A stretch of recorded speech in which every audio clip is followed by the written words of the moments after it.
In this video, we'll show you how to set up the event portal for your clients.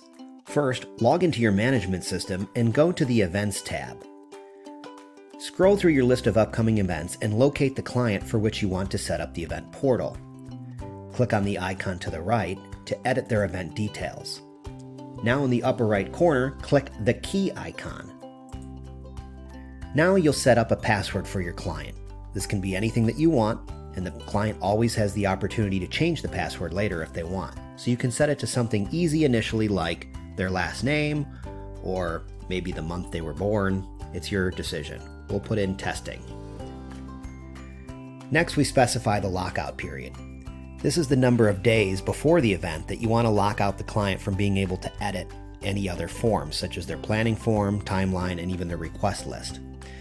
This way, if you print off the event information, you never have to worry about the client coming back in and making a subsequent change after you've already printed it off.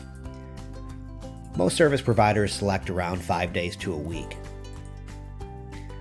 And then finally, you'll choose whether or not you want to email this information to your client. If you leave this selected as yes, it will send off an email on your behalf to the client, giving them the link to log into the event portal and instructions on how to log in with their email address.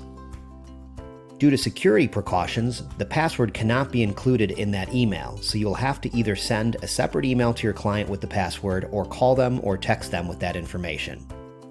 When you're ready, click Continue. Now the event portal is set up, but you have to choose which forms and options are available for your client. So this is a wedding, so when I come in here, I'll select the wedding planning form for this client.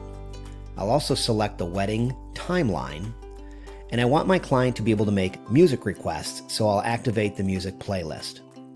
I want my client to be able to make online payments, so I will choose the payment gateway as well. And finally, after the event, I want the client to be able to submit their satisfaction survey, so I'll choose the wedding survey. And finally, under Show Financials, this determines whether you want the client to be able to see the information that you have about their event, such as the total cost, the deposit, and any payments that they've made, as well as the remaining balance. So we'll go ahead and turn this on. If you have a special message for the client, you can enter that here as well. This will only appear for this one client.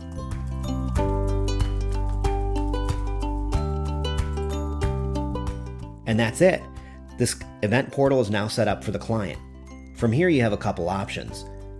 If you want, you can click this icon that looks like a paper airplane to resend the credentials to the client. That will fire off that email again that gives them information on how to log into the event portal. You can also log in as the client if you want to see what it'll look like for them when they log in. And finally, this will take you back to the Manage Events tab. Now, let's say at some point in the future, the client cannot remember their password and they don't want to go through the password reset process. Let's say they call you and they say, I can't log in, I don't remember my password. All you have to do is come back in here to your Events tab, click to edit that event. Again, click the key icon in the upper corner to get to the event portal. And from here, now you can reset the password. Just type in again any password that you want between 7 and 20 characters and hit save. And that password will be immediately live for the client and they can proceed with logging in. There is a shortcut we're going to show you in the next video on how to set up the event portal by using Event Planning Profiles.